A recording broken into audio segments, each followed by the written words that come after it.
why is Black Lives Matter important for the US right now and in the world? Black Lives Matter is our call to action. It is a tool to reimagine a world where Black people are free to exist, free to live. It is a tool for our allies to show up differently for us. I grew up in a neighborhood that was heavily policed. I witnessed my brothers and my siblings continuously stopped and frisked by law enforcement. I remember my home being raided. And one of the questions as a child I had was why? Why us? Black Lives Matter offers answers to the why. It offers a new vision for young Black girls around the world that we deserve to be fought for, that we deserve to call on local governments to show up for us. And anti-Black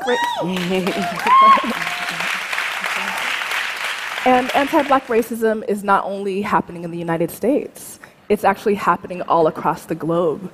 And what we need now, more than ever, is a human rights movement that challenges systemic racism in every single context.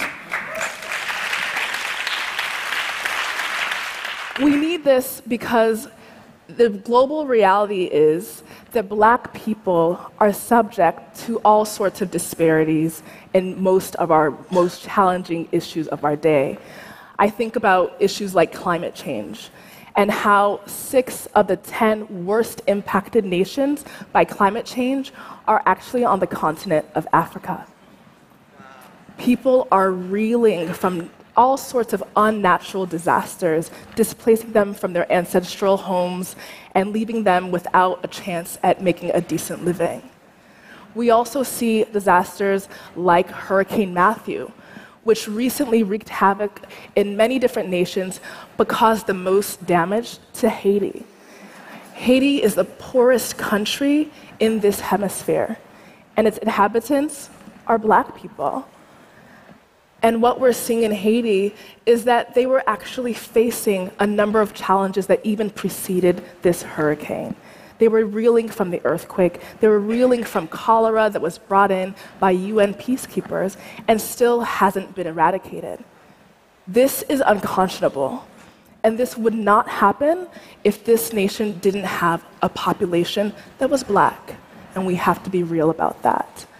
But what's most heartening right now is that despite these challenges, what we're seeing is that there's a network of Africans all across the continent who are rising up and fighting back and demanding climate justice. Thank you. So, Alicia, you said that when Black people are free, everyone is free. Can you talk about what that means? Sure. So I think race and racism is probably the most studied social, economic, and political phenomenon in this country, but it's also the least understood. The reality is that race in the United States operates on a spectrum from Black to white. Doesn't mean that people who are in between don't experience racism, but it means that the closer you are to white on that spectrum, the better off you are. And the closer to Black that you are on that spectrum, the worse off you are. When we think about how we address problems in this country, we often start from a place of trickle-down justice. So using white folks as the control, we say, well, if we make things better for white folks, then everybody else is going to get free. But actually, it doesn't work that way. We have to address problems at the root. And when you deal with what's happening in Black communities, it creates an effervescence, right? So a bubble up rather than a trickle down. Let me give an example. When we talk about the wage gap, we often say women make 78 cents to every dollar that a man makes. Y'all have heard that before. But those are the statistics for white women and white men. The reality is that Black women make something like 64 cents to every 78 cents that white women make. When we talk about Latinas, it goes down to about 58 cents. If we were to talk about Indigenous women, if we were to talk about trans women, it would even go farther down. So again, if you deal with those who are the most impacted, everybody has an opportunity to benefit from that, rather than dealing with the folks who are not as impacted, right? And expecting it to trickle down. So I love the effervescence bubbling up. Effervescence, like champagne. Down. Exactly. And who doesn't love a glass of champagne, right? Champagne and freedom, right?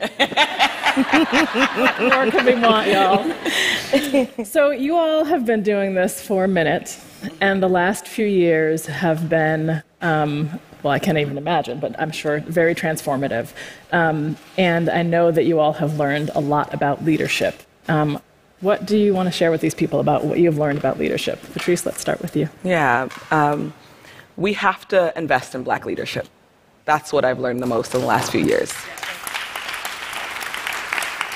What we've seen is thousands of Black people showing up for our lives with very little infrastructure and very little support. I think our work as movement leaders isn't just about our own visibility, but rather how do we make the whole visible? How do we not just fight for our individual selves, but fight for everybody? And I also think leadership looks like everybody in this audience showing up for Black lives. It's not just about coming and watching people on a stage, right? It's about how do you become that leader, whether it's in your workplace, whether it's in your home, and believe that the movement for Black lives isn't just for us, but it's for everybody.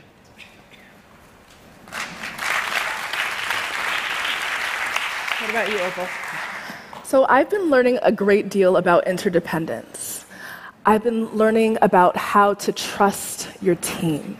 Come up with this new mantra after coming back from a 3-month sabbatical, which is rare for Black women to take who are in leadership. But I felt it was really important for my leadership and for my team to also practice stepping back, as well as also sometimes stepping in. And what I learned in this process was that we need to acknowledge that different people contribute different strengths, and that in order for our entire team to flourish, we have to allow them to share and allow them to shine. And so during my sabbatical with the organization that I also work with, I saw our team rise up in my absence. They were able to launch new programs, fundraise, and when I came back, I had to give them a lot of gratitude and praise because they showed me that they truly had my back and that they truly had their own backs. You know, in this process of my sabbatical, I was really reminded of this Southern African philosophy of Ubuntu, right? Like, I am because you are because I am. And I realized that my own leadership, the contributions that I'm able to make, is in large part due to the contributions that they make, right? And I have to acknowledge that, I have to see that. And so my new mantra is keep calm and trust the team, and also keep calm and thank the team. Yeah. You know, one of the things I feel like I've heard in the context of the Black Lives Matter movement more than anywhere else is about being a leaderful movement.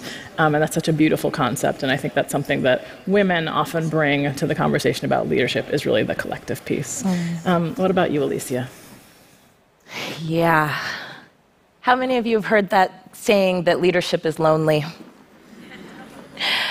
I think that there is an element where leadership is lonely, but I also believe that it doesn't have to be like that. And in order for us to get to that point, I think there's a few things that we need to be doing. So one is we have to stop treating leaders like superheroes. We are ordinary people attempting to do extraordinary things. And so we need to be supported in that way. The other thing that I've learned about leadership is that there's a difference between leadership and celebrities, right? And there's a way in which we've been kind of transformed into celebrities rather than people who are trying to solve a problem. And the way that we treat celebrities is very fickle, right? We like them one day, we don't like what they're wearing the next day, and all of a sudden we have issues, right? So we need to stop deifying leaders so that more people will step into leadership. Lots of people are terrified to step into leadership because of how much scrutiny they receive and how brutal we are with leaders. And then the last thing that I've learned about leadership is that it's really easy to be a leader when everybody likes you.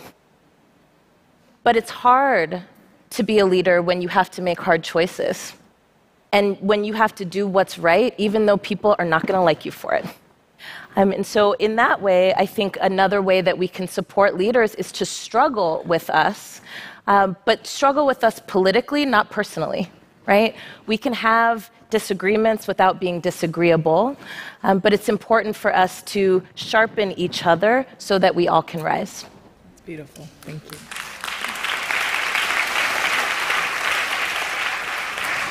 So you all are doing work that forces you to face some brutal, painful realities on a daily basis.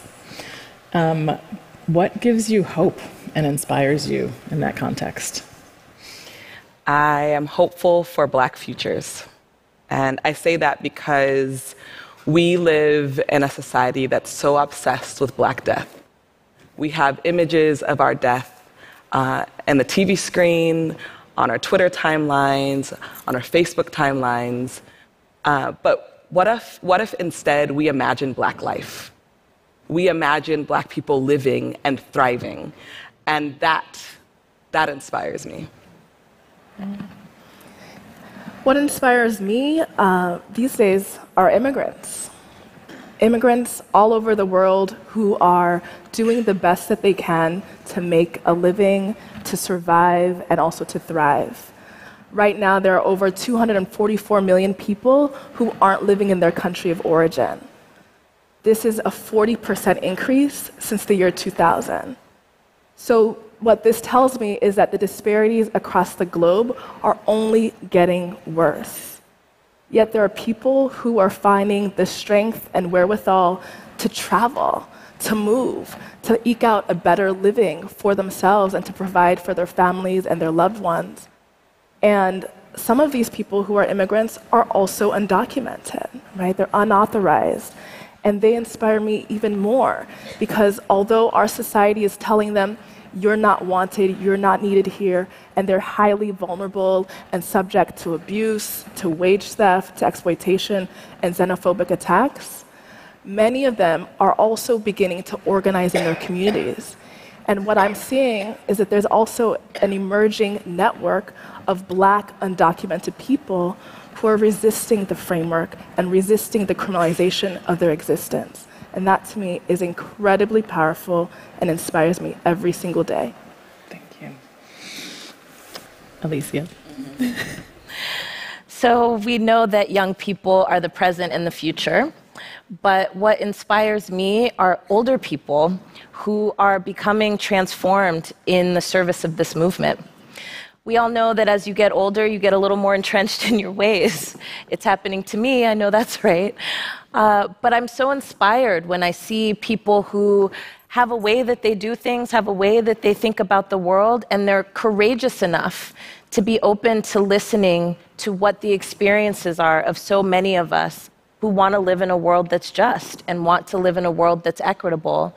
And I'm also inspired by the actions that I'm seeing older people taking in service of this movement. I'm inspired by seeing older people step into their own power and leadership and say, I'm not passing a torch, I'm helping you light the fire.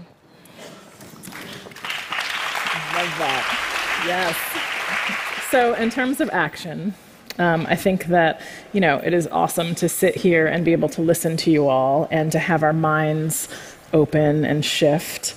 But that's not going to get Black people free. That's right. So if you had one thing you would like this audience and the folks who are watching around the world to actually do, what would that be? Okay, two quick ones.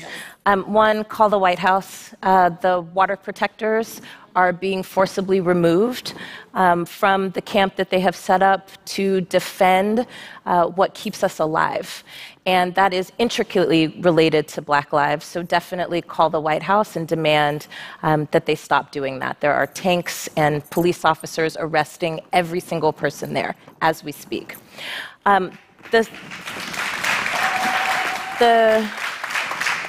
The second thing that you can do is to join something be a part of something. There are groups, collectives, it doesn't have to be a nonprofit, you know what I mean? But there are groups that are doing work in our communities right now to make sure that Black lives matter, so all lives matter. Get involved. Don't sit on your couch and tell people what you think they should be doing. Go do it with us. I love that. Do you guys want to add anything? That's good. All right. Yeah. So, and I think the joining something, like if you feel like there's not something where you are, start it. Start it. These conversations that we're having, have those conversations with somebody else. And then instead of just letting it kind of be a talk that you had, actually decide to start something. That's right. I mean, that's what y'all did. That's You right. started something and look what's happened. That's right. Thank you all so much for being here with us today.